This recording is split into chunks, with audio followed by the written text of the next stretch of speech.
Welcome to deal academy. आज के topic में हम इलेक्ट्रिक पोटेंशियल डिफरेंस के बारे में पढ़ेंगे। उससे पहले हमें इलेक्ट्रिक पोटेंशियल के बारे में पता होना चाहिए और इलेक्ट्रिक पोटेंशियल एनर्जी क्या होती है उसे पता होना चाहिए। इसके लिए हम एक मेटल की प्लेट लेते हैं। फिगर में दिख रही प्लेट है जिस पर प्लस क्यू चार्ज देते हैं, जिसके कारण चुंबकीय बल रेखाएं प्लस क्यू चार्ज से बाहर की ओर दिखाई गई हैं। हमें पता है कि प्लस क्यू चार्ज से चुंबकीय बल रेखाएं बाहर की ओर होती हैं और माइनस क्यू में इन होती हैं। अगर हम एक प्लेट से कुछ दूरी पर एक पॉइंट ले लेते हैं,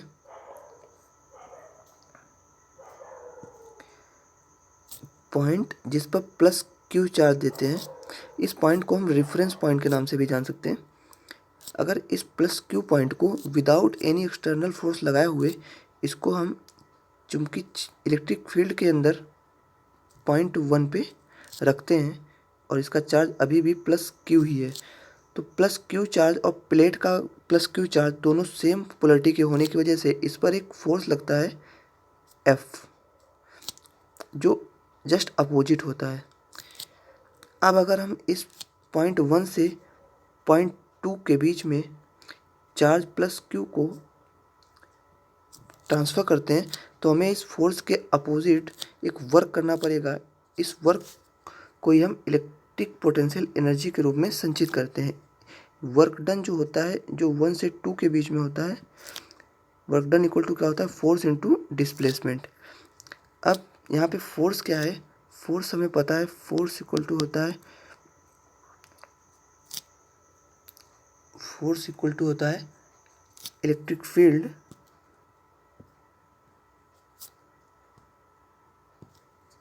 फील्ड इनटू चार्ज। तो अगर हम यहाँ पर देखें तो वर्क डन W बराबर हो जाएगा electric field into charge into displacement.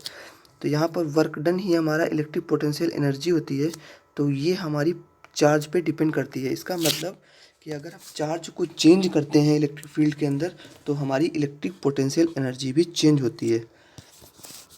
अब हम अगर वोल्टेज की बात करें,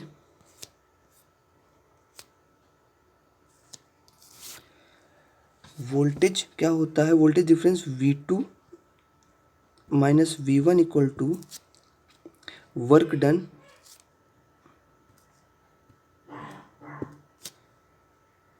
W अपॉन चार्ज।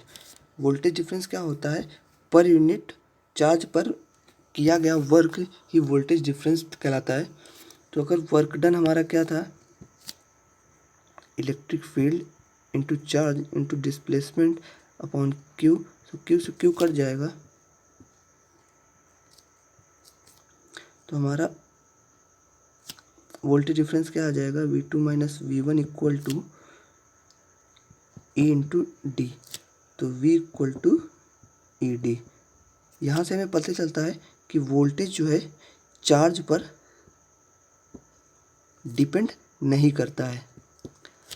सो हमारा वोल्टेज पूरी इलेक्ट्रिक फील्ड में सभी जगह सेम रहता है। अब अगर हम वोल्टेज की बात करें यहाँ पर, तो अगर हम रेफरेंस पॉइंट को यहाँ से उठाकर अगर हम यहाँ पर भी ले आते हैं, तब भी हम अगर इनकी और इसके बीच की 1 और 2 के बीच में वोल्टेज डिफरेंस ज्ञात करें तो अभी भी वो सेम आएगा। वो चार्ज रेफरेंस पॉइंट को कहीं भी ले जाने पर उस पर डिपेंड नहीं करता है, क्योंकि वो चार्ज पे डिपेंड ही नहीं कर रहा है। आगे देखते हैं हम यूनिट के बारे में। अगर देखते हैं तो वोल्टेज V इक्वल टू भी क्या निकल के आया है, V equal to W upon Q. तो वर्क टन की मतलब होता है जूल और आवेश का मतलब कूलाम। तो वोल्टेज का फॉर्मूला हो गया, यूनिट हो गई वोल्टेज बराबर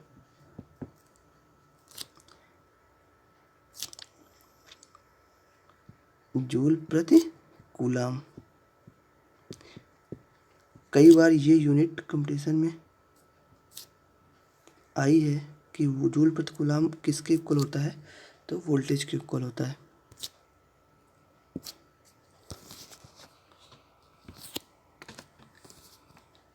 अगर हम एक बैटरी की बात करते हैं,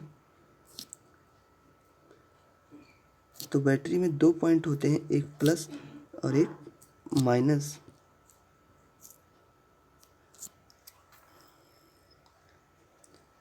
तो अगर हम प्लस को Vp से करते हैं और माइनस को Vn करते हैं, तो अगर हम बैटरी को 5 वोल्ट की मान लेते हैं तो Vp minus Vn equal to 5 volt होता है। मतलब पॉजिटिव और निगेटिव प्लेट के बीच का वोल्टेज डिफरेंस 5 वोल्ट होगा। अब हमें अगर पॉजिटिव प्लेट का वोल्टेज डिफरेंस निकालना पड़े तो Vp इक्वल टू क्या होगा, 5 माइनस Vn, 5 प्लस Vn। मतलब पॉजिटिव प्लेट का वोल्टेज, पोटेंशियल वोल्टेज हमेशा निगेटिव प्लेट के पोटेंशियल वोल्टेज से हमेशा ज़्यादा होता है। इसलिए जब भी हम इसका सिंबल बनाते हैं बैटरी का, तो हम पॉजिटिव प्लेट को हमेशा बड़ा बनाते हैं और निगेटिव प्लेट को छोटा बनाते हैं, क्योंकि ये हाई पोटेंशियल होता है और निगेटिव का लो पोटेंशियल होता है। इसका एक और सिंबल होता है, इस तरह से भी हम बैटरी को शो करते हैं। ये इसका हाई पोटेंशियल और ये इसका लो पोटेंशियल शो करता है। इस तरह इलेक्ट्रिक पोटेंशियल डिफरेंस आपको आप समझ गए होंगे। अगर आपको वीडियो हमारी पसंद आती है तो उसे लाइक कर दीजिएगा और हमारे चैनल डील एकेडमी को सब्सक्राइब जरूर कर लीजिएगा। धन्यवाद।